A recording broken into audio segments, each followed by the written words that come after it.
Dear parents, एक school का feedback हम आपके साथ शेयर करेंगे।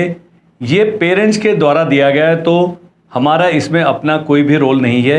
मैंने पेरेंट्स को एक लिस्ट दी थी और पेरेंट्स को कहा था कि आप अपने अपने लेवल पर जाके जो भी सैनिक स्कूल या न्यू सैनिक स्कूल आप जाना चाहते हैं वहाँ जाएं और इन पॉइंटर्स के आधार पर उस स्कूल से, उनके स्टाफ से, प्रिंसिपल सर से, एकेडमिक काउंसलर से फैसिलिटीज़ वगैरह देखें। तो ये जो किट्टू रानी चन्नम्मा रेजिडेंशियल स्कूल है ओनली गर्ल्स का, इस स्कूल का नाम मात्र सैनिक स्कूल है, बट यह स्कूल मुझे आर्मी ओरिएंटेशन वाला नहीं लगा। ये ध्यान देना है, पेरेंट का इंडिपेंडेंट फीडबैक है। उसके बाद क्या है, कई पेरेंट डालते हैं कि भाई ठीक है ये साइज थोड़ा सा इसका बड़ा करते हैं। आज हम बेटी का फिजिकल और मेडिकल करवाने के टेस्ट अच्छा रहा। जहां तक मुझे लगा यह स्कूल नॉर्मल रेजिडेंशियल स्कूल है, ऐसा नहीं कि रेजिडेंशियल वाला खराब है।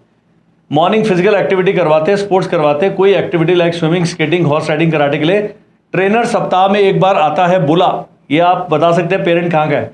एनडीए के बारे में पूछा तो संतोषप्रद जवाब नहीं मिला, सिर्फ इतना ही बताया कि तैयारी करवाते हैं। जब आप एनएसएस में जाते हैं, अभी बात करते हैं, चाहे आपका अलॉट हो गया स्कूल, वहां फीस जमा करने से पहले इस प्रकार का आपने सवाल करने हैं, नहीं तो आप गलत जगह चले जाएंगे। ये मेरी रिक्वेस्ट है आपसे। जब मैंने उनसे एनडीए की तैयारी का रोड मैप किया है तो खुलकर बताने में असमर्थ थे। एलुमनाई या स्कूल अचीवमेंट का कोई क्लियर डाटा उनके पास नहीं है। कितने बच्चे निकले हैं, कितने लोग निकले हैं, कौन से एनडीए बैच में निकले हैं, कौन से इंजीनियरिंग बैच में निकले, सारे एनडीए नहीं जाएंगे, लेकिन एलुमनाई का डेटा तो होना चाहिए, उससे स्कूल का स्टैंडर्ड पता लगता है। लगभग सारे स्टूडेंट देते 1-2 लेवल तक भी गए हैं। ये एनडीए का लेवल समझ नहीं आया। लेवल जो उनके स्कूल का मतलब होगा कि किसी ने रिटर्न क्लियर किया, किसी ने एसएसबी क्लियर किया। मैंने एसएसबी का खुलकर पूछा तो बोलते हम पढ़ाई करवा देते हैं, बट फिजिकल या स्पेशली उसके लिए कोई कोर्स नहीं है। न्यू सैनिक स्कूल में तो पक्का ही आपने पूछना है। ये ऑल इंडिया सैनिक स्कूल से रिलेटेड नहीं, इनका अपना एग्जाम होता है और अच्छी रेपुटेशन है। लेकिन ये जो पेरेंट का फीडबैक है बिल्कुल ज्यों का त्यों है। मैं नहीं कह रहा स्कूल अच्छा है या खराब है, क्या पता इन पेरेंट को पसंद ना आए हो, लेकिन जब आप वहां जाते हैं तो आपने इस प्रकार से चेक करना है। एनडीए एसएसबी के सवाल को उन्होंने टालने की कोशिश की। मैंने पूरे देश से सिर्फ 19 वैकेंसी होती है लड़कियों के लिए, तो मैंने कहा वैकेंसी कितनी भी हो, आपके पास क्या रोड मैप है एनडीए एसएसबी को, तो उनके पास कोई संतोषप्रद जवाब नहीं था। ओवरऑल बात यह है कि कित्तो रानी चन्नम्मा रेजिडेंशियल स्कूल सिर्फ लड़कियों के लिए मुझे आर्मी ओरिएंटेशन वाला नहीं लगा। अब इन पेरेंट ने क्या नहीं बताया, कितना एरिया है, हॉस्टल कैसे हैं, टॉयलेट्स कैसे हैं, मेस कैसा है, क्या पता वो बहुत अच्छा होगा। तो मैं चाहूंगा कि इस प्रकार का डिलीजेंस आप भी डिस्प्ले करें। अब क्योंकि इस चैनल के सब्सक्राइबर्स बहुत हैं, मैं पेरेंट्स को चाहूंगा, रिक्वेस्ट करूंगा कि आप अपना फर्स्ट हैंड फीडबैक दें। कई पेरेंट्स हैं जिन्होंने न्यू सैनिक स्कूल से अपने बच्चों को 1 साल पढ़ा के निकाल लिया है। जब इस प्रकार का फीडबैक आएगा, इससे फायदा क्या होगा?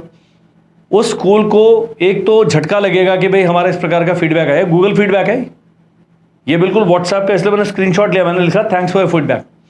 मुझे ना स्कूल से कोई लेना देना नहीं, मैं नहीं जानता, लेकिन कम से कम पेरेंट इतनी दूर से जाते हैं, वो गलत उसमें ना चल जाए। तो जिन पेरेंट्स ने जहां न्यू सैनिक स्कूल या किसी भी और स्कूल में डाल के बच्चे को निकाल लिया है, प्लीज़ बी काइंड अनफ ये सारे 25 पॉइंट लिखें और अपना ऑनेस्ट फीडबैक दें।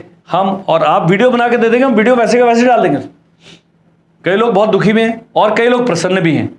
तो ये जो पेरेंट खुश हैं, कई लोग हैं कि न्यू सैनिक स्कूल में जाके, एक मेरे पास ऑफिस में सज्जन आए थे, वो कह रहे हैं जी हमारा सुजानपुर तीरा में लड़का लड़की दोनों पढ़ रहे हैं, बहुत खुश हैं। ऐसे फीडबैक भी चाहिए। उसके बाद हम पेरेंट्स के ऊपर छोड़ देते हैं आपने क्या फीडबैक लेना है और क्या नहीं लेना। That's all in this video. Screen पर जो नंबर आ रहा है वो हमारा व्हाट्सएप नंबर है, आप व्हाट्सएप करिए। हम इस प्रकार की अपडेटेड जानकारी आप तक लेके आते रहेंगे। अब जब इस स्कूल में आप जाते हैं, प्लीज़ व्यू इट क्रिटिकली, सारी चीज़ें करें। एनडीए का यहाँ पर पेरेंट खुश नहीं है, लेकिन क्या पता नीट का, जेई का फीडबैक आपको अच्छा मिल जाए। तो before you go to any school, please find out the details और किस पर्पज़ से आप बच्चे को वहाँ डाल रहे हैं। मोबाइल फ़ोन कैसा है, डिजिटल उसका फुटप्रिंट कैसा है, कनेक्टिविटी कैसी है, आउटिंग कितनी बार कराते हैं, क्या खाना खिलाते हैं, वेज नॉन वेज का क्या प्रेफरेंस है, सब चीज़ें पूछना है। You people don't ask. आपको लगता है बहुत स्कूल फेवर कर रहा है, सॉरी, स्कूल अगर पढ़ा रहा है तो आप पैसे दे रहे हैं उसके। तो ये चीज़ें आपने एज अ पेरेंट करना ही करना है। That's all. Thank you and जय हिंद।